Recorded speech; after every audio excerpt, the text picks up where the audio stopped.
So good morning, my name is Jim Burns. I'm the operations manager here at Materials Management. Part of the Safety Spotlight Committee, they asked me to do a presentation on shipping hazardous materials.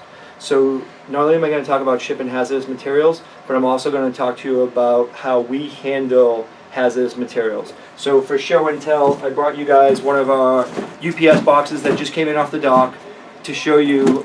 This is a corrosive label, and then the vendor is also required to put notification what type of hazardous materials in there. So if you want to pass that around, take a look at it. It's just what the receiving guys take a look at to see and understand what is inside that package. So there's over 17 million different chemicals in the world, and these are just all of the different stickers that are available and required to put on packages when you're going to ship them out. So anything from the different types of gases and non-flammable gases to crazy kind of things with the poison symbol on it. It's not always a good thing to see that. And then you also have your biohazardous logos as well, the radioactive, certain things that we ship back for radiation safety have the radioactive labels on it, and they look like that. The Department of Transportation oversees the shipment of hazardous materials and make sure that everybody's in compliance with them. And it covers anything that goes by rail, air, sea, and motor vehicle. So just a quick example, we actually have to, it's not hazardous, but we had to ship a wheelchair back to a patient in Guatemala, and I was having a hard time finding a vendor to do it, and FedEx offered to send it by boat, and it was going to get there in 40 days. So just so you know, like the Department of Transportation is also overseeing packages that go on freight containers and ships like that. Here are all the federal government agencies that oversee hazmat compliance. So like the example I was giving you guys to that wheelchair going to Guatemala. If had that actually been a hazardous package, then the Coast Guard gets involved and Border Patrol gets involved, because when that comes into that foreign country, and vice versa when stuff comes into our country, it sits at customs. So when people ask me how long will it take for a package to get to a foreign country, I can tell them that, you know, if you use FedEx Economy, it's going to get there in 7 days. If you use FedEx Priority, it's going to get there in 4 days. But there's no guarantee when that country's customs agent will let the package into the country. When they get around looking to it, when they feel like looking at it, they will look at it, and if it's acceptable and allowed to come in, they'll let it in. So all these different government agencies that you see here are also responsible when there's hazmat violations and issues to investigate and look into that. So here are the fines that are available. We get calls from UPS a lot when somebody reuses a package. So if, you know, we deliver this package here to Gray Jackson 910, and then I give this box to Dulce to ship something to a relative in California, if Dulce never takes these stickers off, so it's a hazmat violation, and the hospital can be fined $25,000 for Dulce reusing this box and not removing these stickers. I've gotten 2 or 3 of those calls, so I'm not saying they're gonna fine us, but they can. The potential is to fine companies. And then if you willfully and knowingly put hazardous materials in a box and you don't identify them, like if you go to your local U.S. Postal Service and you want to ship a bunch of things illegally and not identify what's in there, you can be held criminally responsible as well. So it's something that's, you know, doesn't get thought about a lot, but it's a serious violation.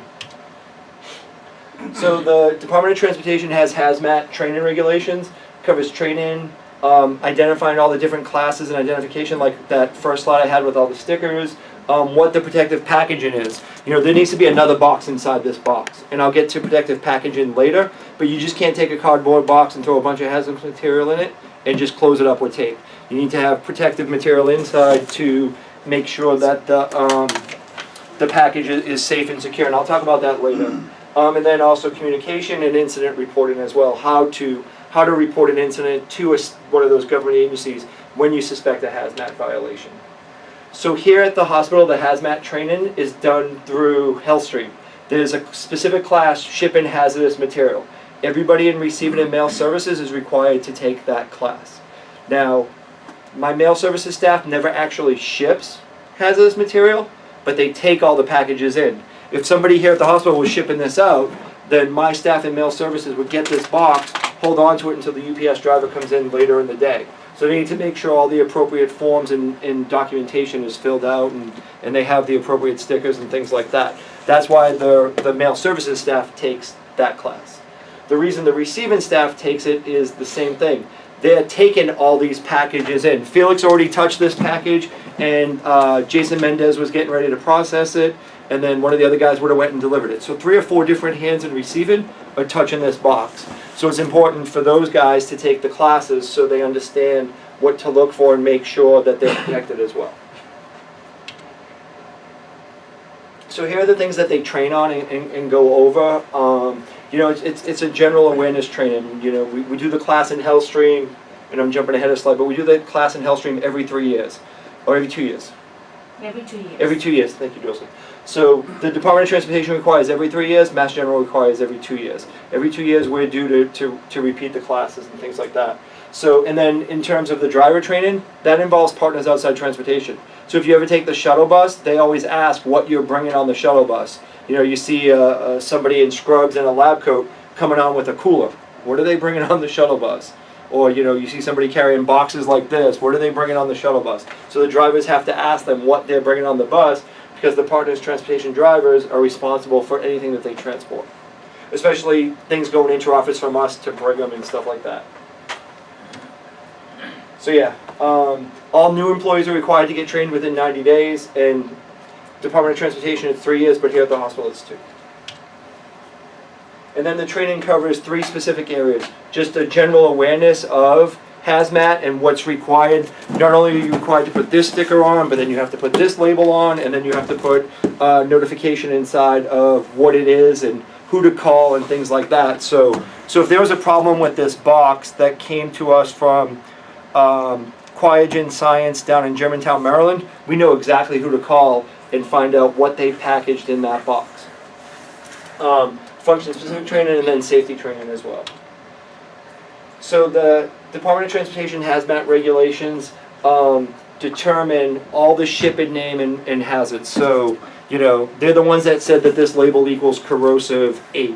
They're the ones that make up that slide I showed you initially in the beginning with those 100 different stickers and labels and assigning names and codes and things like that. Then there's also, I'm going to jump ahead, I'll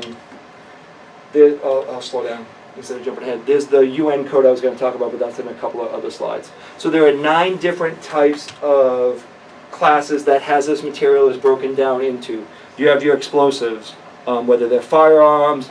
Believe it or not, people ship fireworks, you know, and I know the summer's coming up, so I'm not going to point out anybody in the room who's driving to New Hampshire and then, you know, coming back over the border with fireworks in their car. Just be careful when you go up to like Hampton and Salisbury and stuff like that. So then the different types of gases, medical gases, oxygen, any type of gases there. Then there's the flammable and combustible liquids. That's a federal offense too. Yes. There's flammable solids, combustible materials, oxidized and organic peroxides, toxic materials, infectious substances. Like there are certain specimens that we can send through FedEx UPS that are non-infectious to anybody when the package were to be opened or damaged. Those kind of things you're allowed to ship. Any radioactive materials, corrosive materials, and other miscellaneous dangerous goods. So then, this is the placket, you know, I've been talking about throughout the whole class. And what you do is you go to, there's a website, and you go to the UN, the United Nations, created the 4-digit code for all of the hazardous material markings and labels and things like that. So when the fire department has to respond to a chemical spill or a hazmat violation or something happening over at BU or MIT, by looking at those codes, they know what type of materials inside the packaging, and they know how to respond to it and handle it. This 49 CFR 172.101 is on the federal government's website. You can access it if you're one of those people that has a lot of free time like me and just loves to read that kind of stuff. So feel free to check that out on the government website. You can go check it out, and it's used by all the regulatory agencies that have to respond to hazardous material violations. The packaging requirements, like I've been talking about with this box that I brought as an example, the Department of Transportation sets those regulations and guidelines of what you need to have and how you need to properly package a box that's going out and being shipped as a hazardous material box. On this slide, same thing like I talked about, whether you're given the examples of bringing it on the partner's transportation bus or asking the driver to take it to Brigham and drop it off. You know, they're responsible to make sure that the contents are safe, secured, and the risk of something happening inside the box or something breaking inside the box. That's why it's important to make sure that the box is properly packaged. Here are some examples of the different types of shipping documents and boxes and labels that are required when you're shipping out packages. Same thing here, like flammable liquid, it's a class 3, so you want to have that. And then the UN number 1263, that 4-digit code that lets any emergency response people know what's exactly inside the contents of that box. And then also similar to this UPS form, this is the FedEx version of listing. You have to list the UN number, you have to list the quantity, the volume, whether it's in kilograms or liters or things like that, and a specific description of the hazardous material that you're asking them to ship for you. Especially when all those boxes are going on planes and things like that. There's rules and regulations of how much of a particular material can be on a plane. The shipping documents that you use, the bill of lading, freight bill, hazardous waste material. So here's why receiving and mail services are required to take these classes every 2 years. You know, these guys are trained to look out for suspicious packages. This is the U.S. Postal Service one about what makes mail a suspicious package, and this one is about other types of labels and things like that that help you identify what mail might be coming into the country, what packages might be coming in, and the guys getting familiar with all the different labels that are available. So the reason we send receiving and mail services to these classes is to keep them safe when they're handling these type of packages. So recently we had one of our employees exposed. What had happened was a UPS package came into the loading dock, and it was a company out in Worcester sending in tubes of blood. So you know those little Tyvek envelopes? You've all seen those little Tyvek type of nylon-y kind of envelopes? They just took a bunch of blood tubes and threw them in the envelope. They didn't put them in the little styrofoam container that secured the blood things, like for those of you who are doing supplies, right? You know those all the little tubes you put up on the supply floors with the white styrofoam? They're supposed to put it in that with the other package, then they're supposed to put it inside a second cardboard box, then put it inside the bigger box. They just took the 4 blood tubes and threw them in a bag. In processing, the blood tubes broke. My guy picked them up, had blood all over his hands. So when that happens, you have to wash your hands with soap and water immediately, you know, multiple times, CalStat multiple times. They reported it to me, we isolated the package, we called security, we called safety, and we called OC Health. So from an occupational health perspective, unless you have a truly open, deep cut, they don't view that as an infection or a contamination. Because you have no open cut on your hands, just because you got blood on your hands doesn't mean you have to go to OC Health.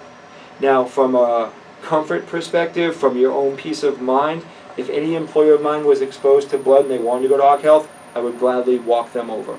But in all the conversations that I've had, Gary's had, and Ed's had with OC Health, because it got raised to Ed's level, OC Health is saying that unless you have an open wound and there's a significant amount of blood going inside to your skin, they don't consider it a contamination or something where they would need to get involved.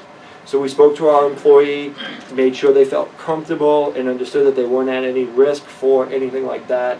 We took it steps further. We called the lab that sent the packages. The package was actually supposed to go to another hospital. It wasn't even supposed to come to Mass General, so they shipped it to the wrong hospital. So, you know, but just by having those identification marks and things like that, we were able to call the company that sent it and then find out that they would just regular blood tests from patients that had no known infections, so the risk was not there.